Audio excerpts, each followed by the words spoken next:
जब ज्यादा घर में पितृदोष हो ना, ऐसा लगे कि पितृदोष बहुत ज्यादा है, 1 रुपए कमा रहे हैं, 1.25 रुपए खर्च हो रहा है, हाथ में पैसा नहीं टिक रहा, दुकान 4 दिन अच्छी चल रही है, फिर व्यापार डाउन हो जाता है, कोई पैसा लेकर भाग गया, नहीं दे रहा, कहीं कर्जा मात्रा बढ़ गई है, ये पितृदोष के लक्षण है कुछ। इसमें आपके घर में जो भी रुद्राक्ष पड़ा हो, जो भी रुद्राक्ष रखा हो, क्योंकि संभाल के तो आप रखते नहीं, पटक देते यहां, जो भी रुद्राक्ष आपके घर में रखा हुआ, एक पानी के पात्र में उस रुद्राक्ष को डाल दीजिए, उसमें 1 चावल का दाना डाल दीजिए। महाराज, परिंदा जहां होता है, मटका, हंडा या रसोई घर में आपका जो पानी भरने का स्थान होता है, जिसको आरो वारो क्या क्या लगा के रखते हो, उसी के कहीं पास में उस कलश को रख दीजिए, ऊपर से उसको ढक दीजिए।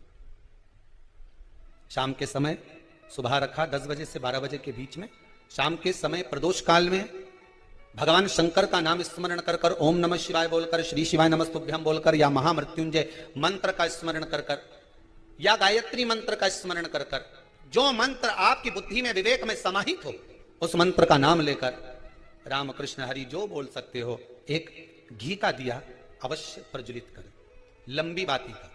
कौन सी बाती का? फूल बत्ती का नहीं, गोल बत्ती का नहीं, लंबी बाती का। बत्ती का मुख दक्षिण की ओर, कहां पर होना चाहिए? दक्षिण की ओर, ना पूरब, ना पश्चिम, ना उत्तर। बत्ती का मुख कहां हो? दक्षिण की ओर। जैसे श्राद्ध पक्ष में ब्राह्मण को जब भोजन कराते हैं तो ब्राह्मण का मुख श्राद्ध पक्ष के भोजन कराते समय अगर पूरब, पश्चिम और उत्तर का होता है तो श्राद्ध के भोजन का फल नहीं मिलता, उसका मुख दक्षिण का होता है तो हमारे घर के जितने भी पितर उस तिथि में गए होते हैं सबको उसका भाग मिल जाता है और पितृदोष समाप्त हो जाता है। इसलिए ब्राह्मण का मुख श्राद्ध पक्ष में भोजन कराते समय दक्षिण का होना चाहिए।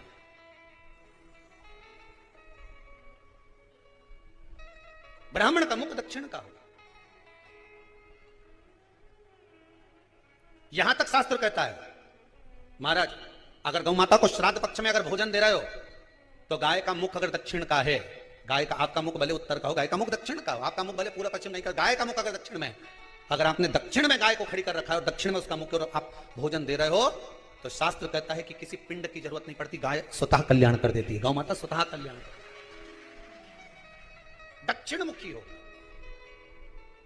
तो दिए की जो बाती का मुख कहां होना चाहिए? दक्षिण का।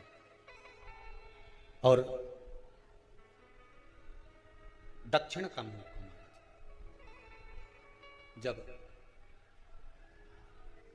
जब दक्षिण का मुख हो, दक्षिण की ओर बाती हो महाराज, तब दक्षिण की बाती जलाने के बाद में भगवान से वहीं पर प्रार्थना करें। जो कलश रखा है उसके ऊपर जो प्लेट रखी है, ढाका गया है, वहां अपना सीधा हाथ रखें और अपने पूर्वजों का, अपने पितरों का स्मरण करें कि मेरे धन को लेकर कोई चले गया, मेरा व्यापार ऐसा चल रहा है, मेरा घर में बच्चों का विवाह नहीं हो रहा है, या घर में इतनी अशांति है, या तकलीफ है, या कष्ट है, ये सब का स्मरण कर कर उस कलश को रात्रि भर रखे रहने दें। सुबह स्नान आदि करने के बाद फिर एक घी का दिया दक्षिण की ओर लगाकर सुबह 10 बजे से 12 बजे के बीच में उस जल को शिव जी को समर्पित कर कर जाएं और वो रुद्राक्ष लेकर वापिस सजाएं। महाराज वापिस सजाएं, उस रुद्राक्ष को अपने घर में रख दीजिए। वर्ष भर वो रुद्राक्ष आपको कभी बीमारी से नहीं घिरने देगा, कभी किसी जगह खड्डे में नहीं जाने देगा, वो उन्नति की ओर ही बढ़ाएगा। भले कोई भी रुद्राक्ष हो, 1 मुखी से लेकर 14 मुखी, 20 मुखी, 18 मुखी, जो रुद्राक्ष आपके पास में, आप तो उसका स्मरण करिए।